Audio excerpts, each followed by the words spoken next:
Hello dear students, आज के इस वीडियो लेक्चर के साथ हम स्टार्ट करेंगे चैप्टर नंबर 2। ठीक है, पोलिनोमियल चैप्टर क्लास 10 का। बोर्ड के एग्जाम में ये 4 से 5 मार्क्स का वेटेज लेकर आता है। तो चलो देखते हैं। ठीक है बच्चों, क्लास 1 से लेकर 5th स्टैंडर्ड तक आप लोगों ने मैथमेटिक्स स्टडी की होगी और आपने ये बात देखा भी होगा कि 5th स्टैंडर्ड तक मैथ्स करने में बहुत मज़ा आया होगा। ठीक है, क्योंकि उसमें कुछ इतनी बड़ी बड़ी प्रोसेस नहीं थी, plus minus multiply divide, decimals, number systems. ठीक है, ऐसे छोटे छोटे कॉन्सेप्ट आपने देखे होंगे। जैसे ही आप 6 स्टैंडर्ड में आए, फिर 7, देन 8, 9 एंड 10, आप लोगों ने सबसे ज़्यादा मैथमेटिक्स में इस टाइप के टर्म्स देखे होंगे, जैसे कि 7x, ठीक है, 5x स्क्वायर, 9y³ -3/2 m³। इस टाइप के टर्म्स आपने बहुत बार देखे होंगे। ठीक है, और जैसे ही आपने इस टाइप के टर्म्स देखे, आप लोगों को दिमाग में बहुत सारा कन्फ्यूज़न क्रिएट हुआ होगा। आप लोगों को मैथमेटिक्स थोड़ा लिटिल बिट बोरिंग लगने लगा होगा। ठीक है, ऐसा क्यों हुआ? क्योंकि आप लोगों को बेसिकली इस टाइप के जो टर्म्स हैं, ठीक है, इस टर्म्स के बारे में आपको प्रॉपरली नॉलेज नहीं हुआ होगा।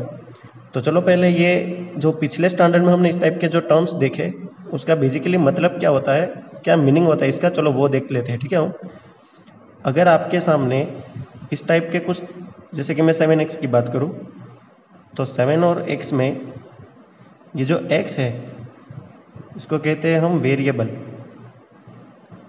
ठीक है बच्चों, और ये जो 7 है, 7 को कहते हैं कोफिशिएंट ऑफ x। ठीक है, कोफिशिएंट ऑफ x बोलते हैं।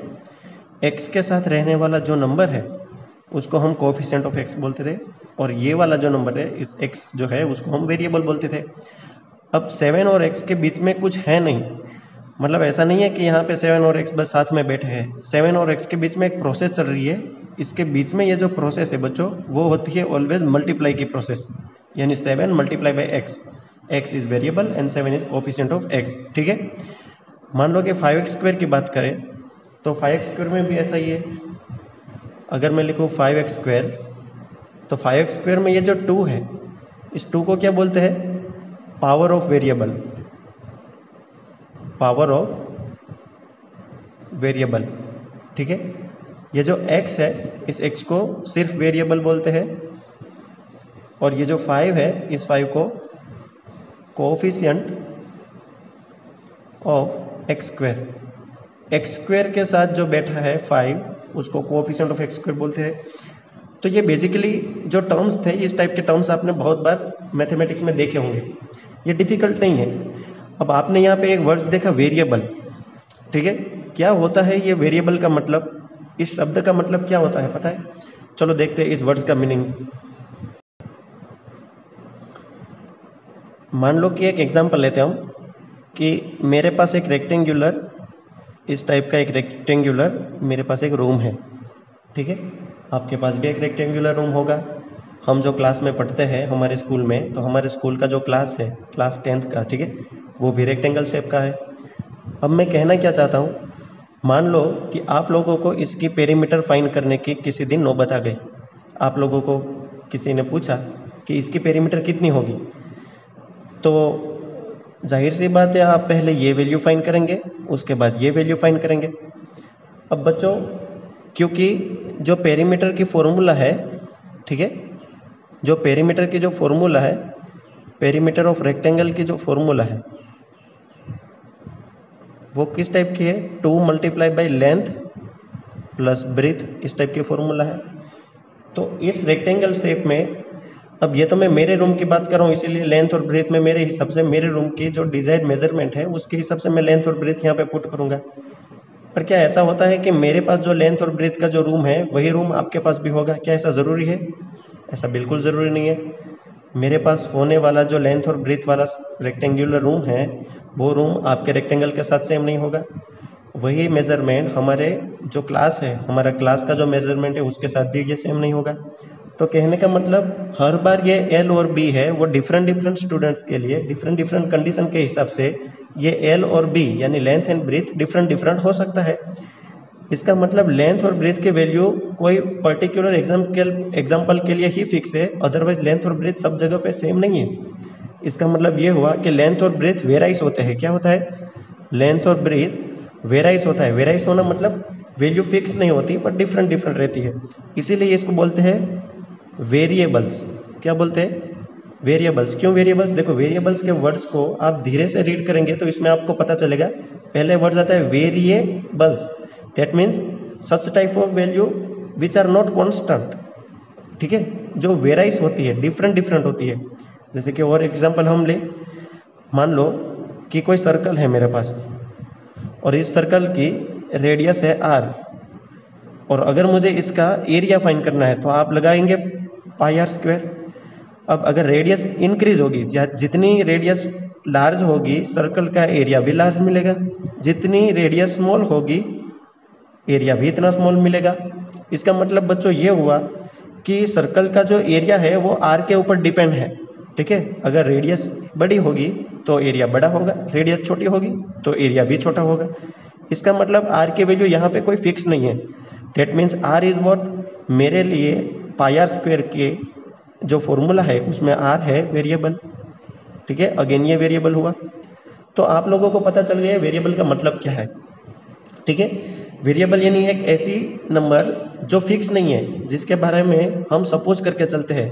आपने कई बार एग्जांपल में ये लिखा भी होगा, ठीक है, छोटे क्लास में, स्टैंडर्ड 8 में, स्टैंडर्ड 7 में, कि let suppose the distance from point A to B is x kilometer. ठीक है, एक पॉइंट से बी पॉइंट का जो डिस्टेंस है वो x किलोमीटर जितना है। क्यों आपने ऐसा लिखा? क्योंकि आपको उस टाइम पे पता नहीं था, इसीलिए आपने सपोज कर लिया। तो सपोज करके हम जो चलते हैं उस वैल्यू को वेरिएबल बोलते हैं, जिसकी वैल्यू फिक्स नहीं है, जिसकी वैल्यू डिफरेंट डिफरेंट हो सकती है। ओके, अब हम देखते हैं टर्म्स मतलब क्या। ठीक है, टर्म्स, टर्म्स का मतलब क्या होता है? जैसे कि अभी मैंने जो एग्जांपल लिखे थे 7x², फिर 5x+2, फिर 3/2m³ plus 1/2x plus 8, 7m³,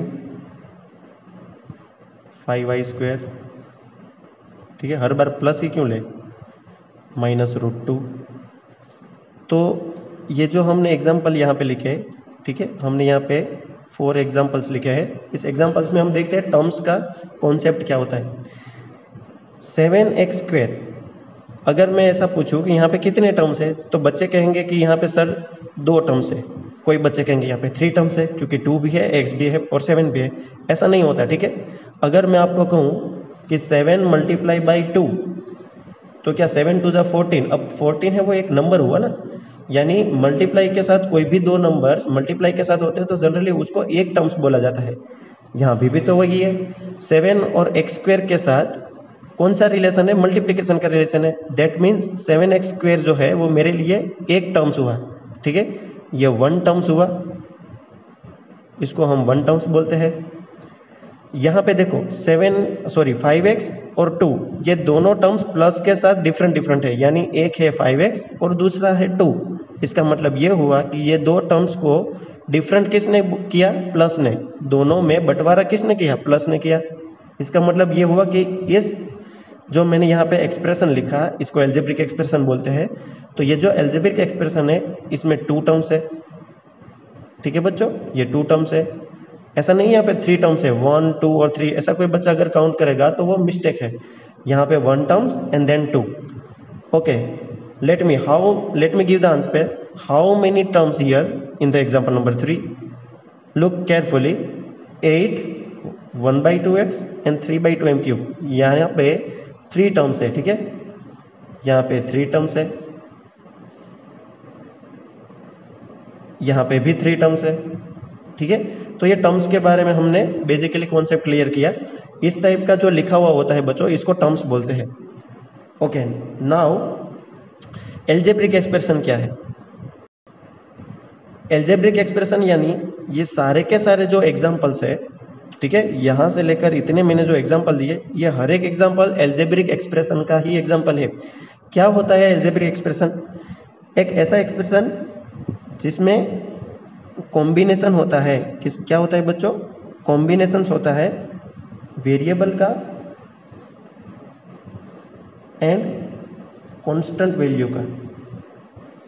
variable का एंड कांस्टेंट वैल्यू, ये दो मीनिंग आपको याद रखने हैं। वेरिएबल मतलब क्या हमने देखा, कांस्टेंट वैल्यू मतलब ऐसी वैल्यू जो चेंज नहीं होती। देखो 8 तो 8 है, ठीक है, 8 तो 8 ही है ना, 8 कोई बदल नहीं सकता।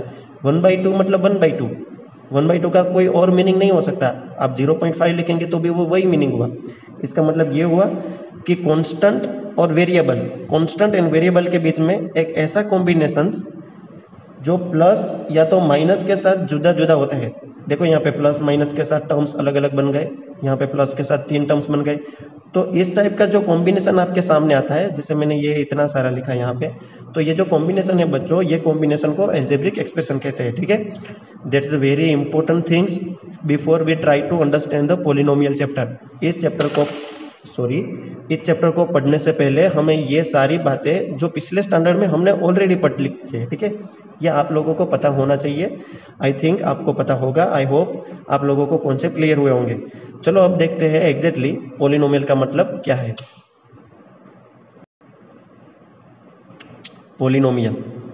पॉलिनोमियल्स यानी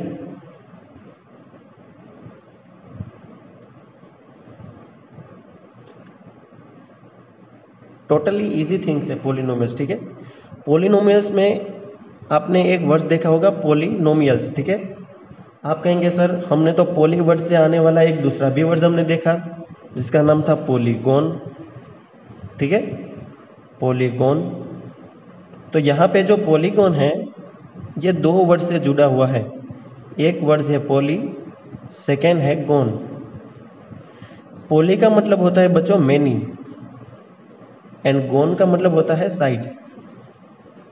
तो जिस दिन हम पॉलीगॉन पढ़ते थे उस टाइम पे आप लोग कैसे याद रखते थे, ऐसी जियोमेट्रिकल फिगर्स, ऐसी क्लोज जियोमेट्रिकल फिगर, देखा मैंने क्लोज वर्ड्स का यूज किया है, ऐसी क्लोज जियोमेट्रिकल फिगर्स जिसमें कितने साइड्स होती है, मेनी साइड्स होती है, ठीक है। जैसे कि कोई बच्चा अगर ऐसा बोलेगा कि देखो ना सर यहाँ पे 1 2 3 4 एंड 5, मैंने 5 साइड्स बनाई, बहुत सारी साइड हो गई, तो क्या इसको पॉलीगॉन बोलेंगे?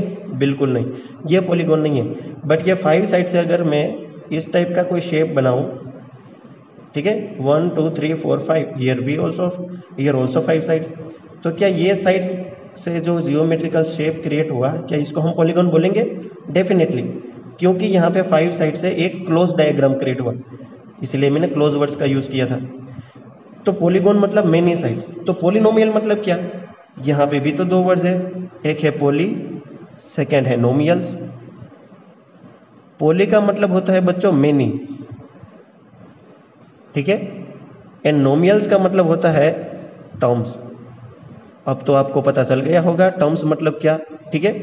पॉलिनोमियल्स दैट मीन्स जिसमें मेनी टर्म्स आते हैं, बहुत सारे टर्म्स जो आते हैं उसको पॉलिनोमियल बोलते हैं। क्या इतना कंडीशन काफ़ी है पॉलिनोमियल को समझने के लिए?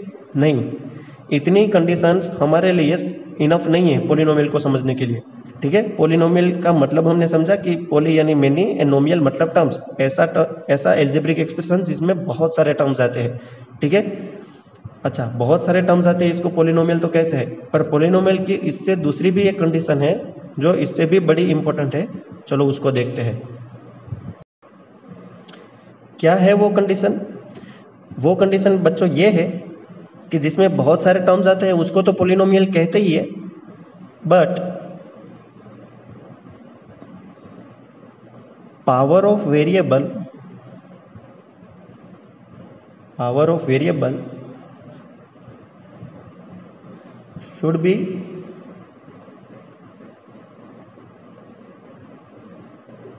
should be always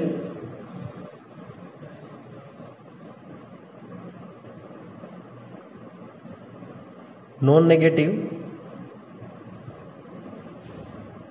integers.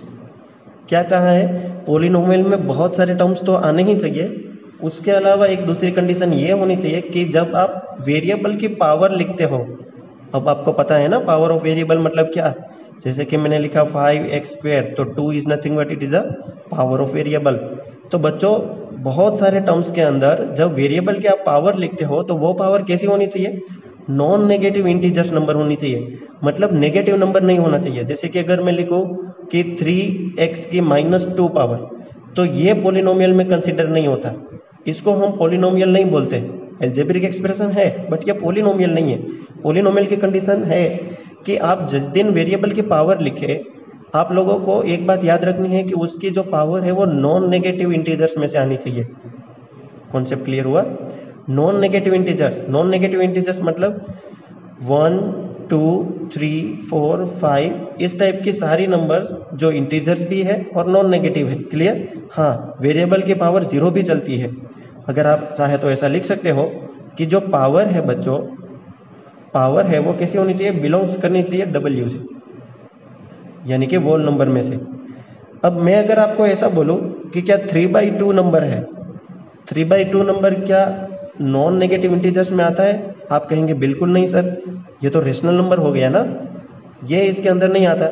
जब इसके अंदर नहीं आता तो अगर कोई बच्चा ऐसा लिखेगा कि, अगर मैं एग्जाम्पल यहाँ पे लिखूँ इस जगह पे कि 9m की पावर 1/2, तो 9m की पावर 1/2 इस टाइप का जब टर्म्स आएगा तो क्या आप इसको पॉलिनोमियल बोलेंगे?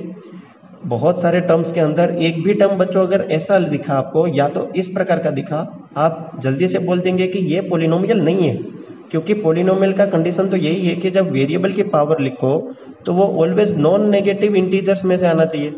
यहाँ पे तो 9m 1/2 है, ये जो 1/2 पावर है, यहाँ पे जो -2 पावर है, इसने पूरा खेल खराब कर दिया। किसका? पॉलिनोमियल की कंडीशन का। इसीलिए हम ये याद रखेंगे कि पॉलिनोमियल का मतलब होता है मेनी टर्म्स, बट वो जो टर्म्स हम लिखते हैं उस टर्म में एक बात हमें खास याद रखनी है कि जब हम पावर लिखे किसकी, वेरिएबल की पावर, उस टाइम पे हमें ये याद रखना है कि वहाँ पे उसकी पावर नॉन नेगेटिव इंटीजर्स ही होनी चाहिए। ओके बच्चों, चलो थोड़े बहुत एग्जांपल इस कॉन्सेप्ट के ऊपर देखते हैं। ओके बच्चों, तो आपके पास ये 3 एग्जांपल्स है। आपको ये बताना है कि कौन सा इनमें से पॉलिनोमियल है और इनमें से कौन सा पॉलिनोमियल नहीं है। कंडीशन वापस मैं बोल देता हूँ, हम पॉलिनोमियल इसको ही कहेंगे जिस वेरिएबल की पावर नॉन नेगेटिव इंटीजर्स में से आएगी। बस इतना ही याद रखो कि वेरिएबल की पावर बच्चों पॉजिटिव होनी चाहिए, फ्रैक्शन भी नहीं और नेगेटिव भी नहीं। चलो स्टार्ट करते हैं। पहला क्वेश्चन देखा आपने, x³ 3x² + 2। पहले क्वेश्चन में आप देखो वेरिएबल कौन कौन है, यहाँ पे x वेरिएबल है, यहाँ पे भी x वेरिएबल है, मतलब ये पूरा जो एक्सप्रेशन है वो 1 वेरिएबल वाला हुआ। क्यों 1 वेरिएबल वाला?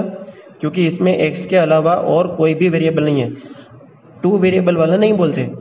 अगर आपके अंदर ऐसी कन्फ्यूजन है कि सर ये 2 वेरिएबल तो है, यहाँ पे भी 1 है, यहाँ पे भी 1 है, बच्चों 2 वेरिएबल वाला तभी बोलते हैं जब वेरिएबल कोई दूसरा डिफरेंट हो। मान लो x³ 3x² की जगह पे 3y² अगर आता तो x और y डिफरेंट वेरिएबल हो गए। समझ में आई बात? ये x³ और यहाँ पे x², मानो x की ही बात कर रहा है तो पूरे एक्सप्रेशन में x ही है, इसका मतलब इसको 1 वेरिएबल वाला एल्जेब्रिक एक्सप्रेशन बोलते हैं। ठीक है, एल्जेब्रिक एक्सप्रेशन तो है, क्या ये पॉलिनोमियल है? तो उसको पावर को पूछना पड़ेगा। इसकी पावर है 3, इसकी पावर है 2, इसकी पावर कितनी है? सोचो यहाँ पे कितनी पावर है? आप कहेंगे सर यहाँ पे तो कोई पावर ही नहीं है। 1 सेकेंड, आप सही हो, यहाँ पे कोई पावर नहीं है, पर क्या इसका मतलब ऐसा थोड़ी है कि यहाँ पे x भी नहीं होगा? यहाँ पे x है पर छुपा हुआ है, इस प्रकार से छुपा हुआ है। अब आप समझ में आएगा आपको बात? x की पावर 0 का मतलब होता है 1। आप कोई भी नंबर की अगर 0 पावर लगाएंगे तो आंसर इसका 1 ही आएगा। कोई भी नंबर, नेगेटिव हो पॉजिटिव हो, कोई भी नंबर की अगर 0 एक्सपोनेंट करेंगे आंसर बच्चों 1 मिलेगा।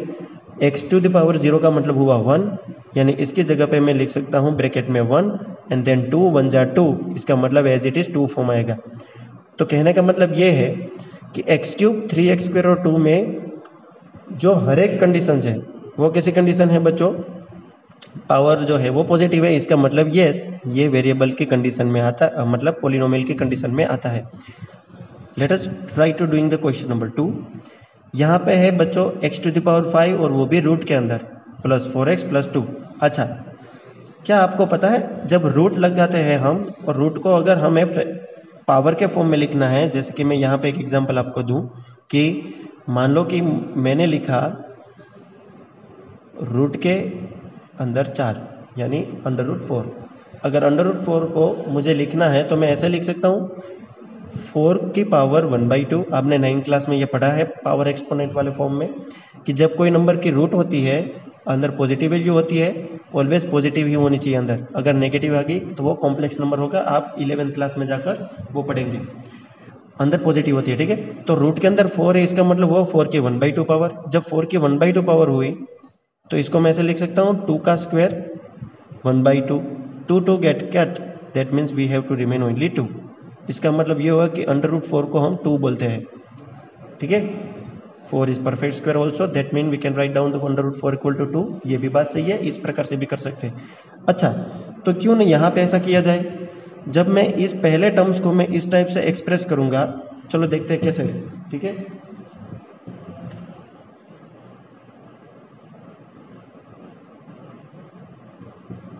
जब मैं पहले टर्म्स को, मानो ये वाला टर्म यहाँ पे दिख रहा है ना, इसको अगर मैं लिखूं √x⁵, तो x⁵ रहेगा और ब्रैकेट के अंदर रूट निकल के क्या होगा बच्चों 1/2 होगा।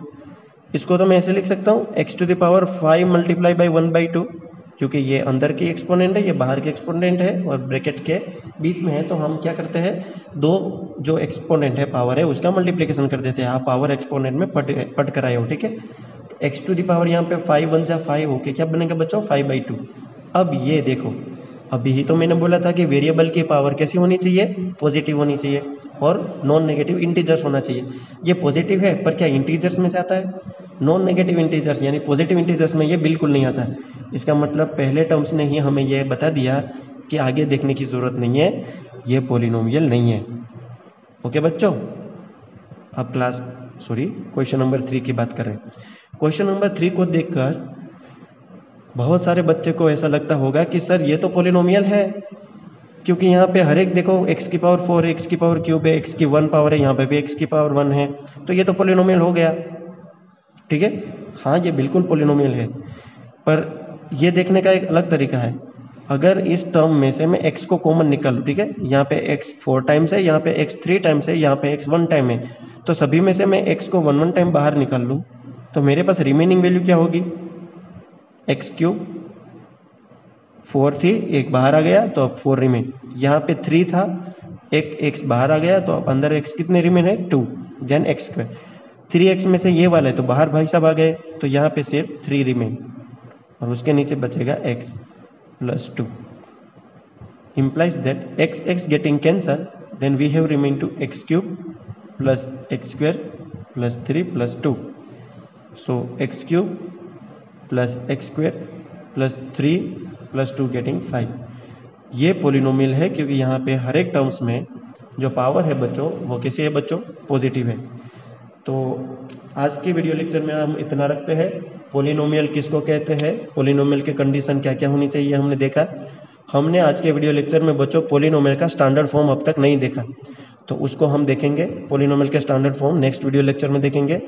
फिर हम टाइप्स ऑफ पॉलिनोमियल देखेंगे, डिग्री ऑफ पॉलिनोमियल क्या है वो भी हम देखेंगे, और धीरे धीरे फिर पॉलिनोमियल में हम एंटर करेंगे, ठीक है। तब तक अपना ख्याल रखिए, थैंक यू।